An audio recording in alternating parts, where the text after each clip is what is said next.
Hey everybody, Midwest Cyberpunk here.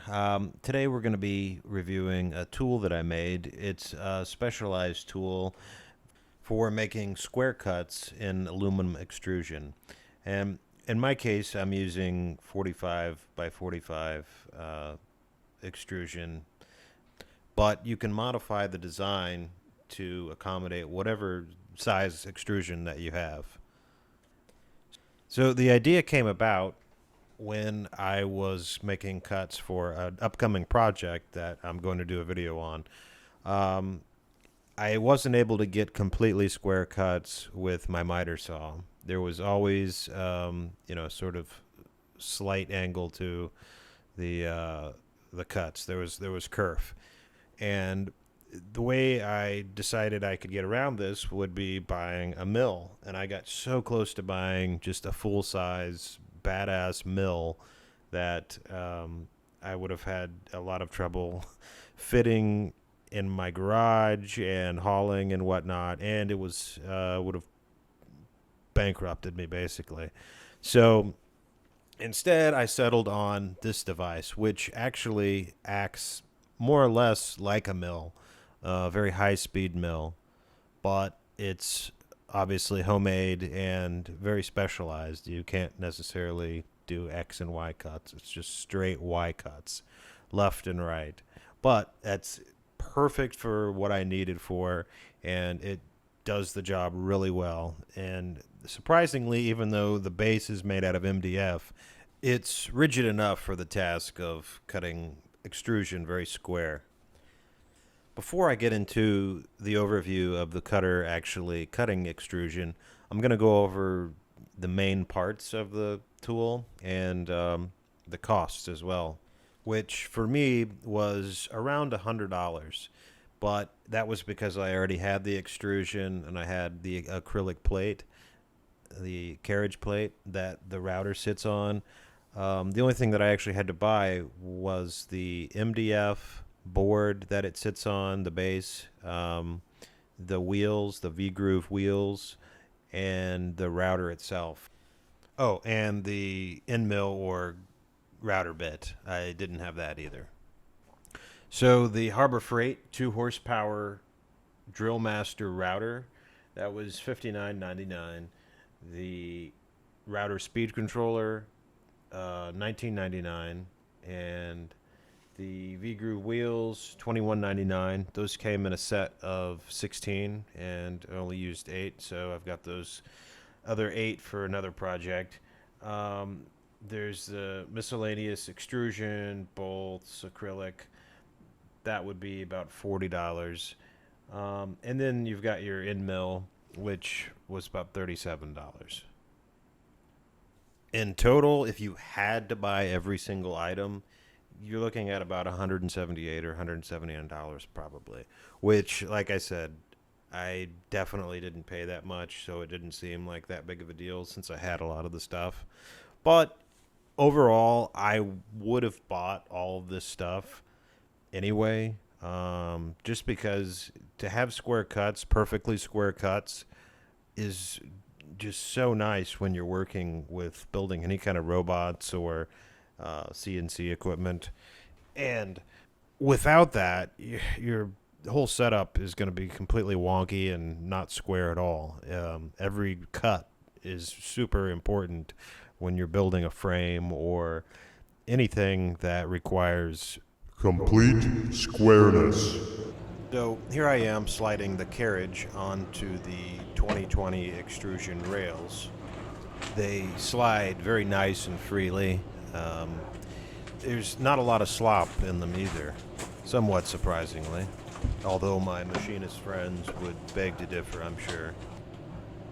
The Harbor Freight 2 horsepower router just basically twists into position and you lock it down when you get it to the depth that you need.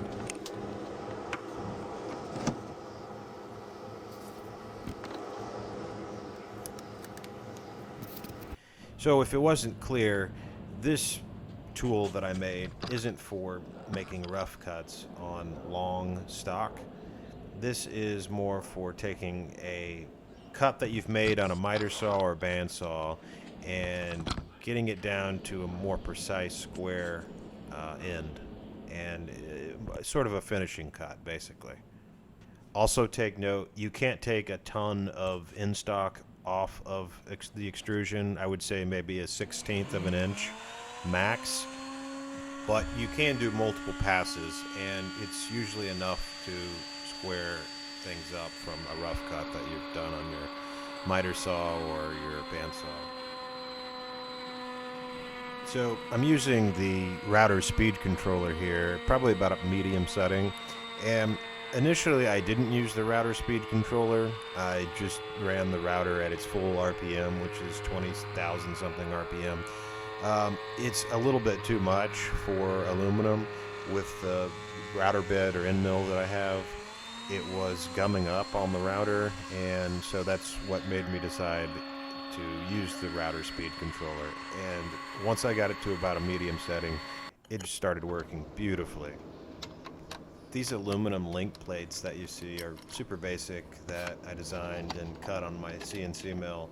They're basically just designed just to be a secondary clamp. I have the primary clamp for longer pieces in the back, and that's just a steel bar with an acrylic spacer that I laser cut and a piece of rubber to give the whole clamp some grip.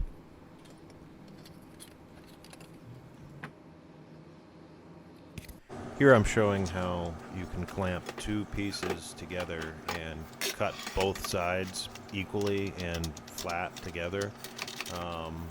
And I'm also using the rear clamping system here, what I would say is the main clamping system for longer pieces.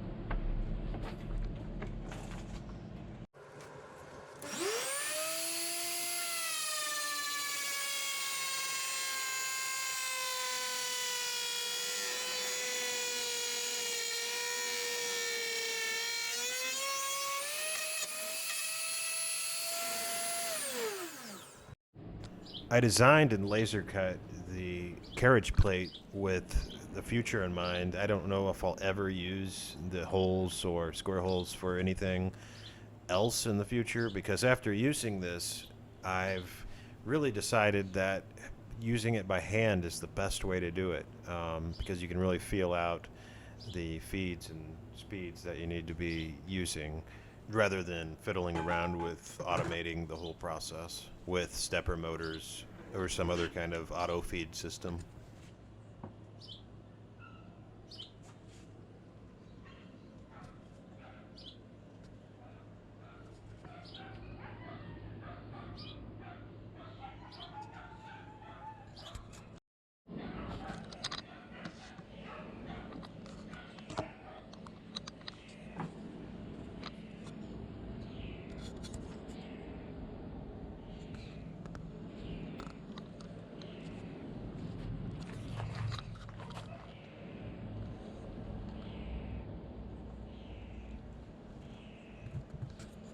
And of course, the chip vacuuming porn segment of the video, arguably one of my favorite parts of the whole process.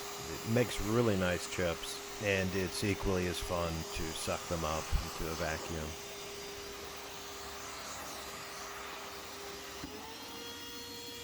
Well, that about wraps it up. I had a lot of fun making this cutter. It's kind of a lengthy side project, but it was a fun project and it was pretty straightforward. It's really going to help with my main project that I can't tell you what it is right now, but it's sort of a retro-futuristic robotic project, and I've been working on it for over a year now, so hopefully I get it done at least by the end of the summer 2022. If you want to check that video out, do subscribe and turn on notifications so you can see when that video comes out. If you have any questions or comments, whatever, just leave them below, and I'll be sure to answer them.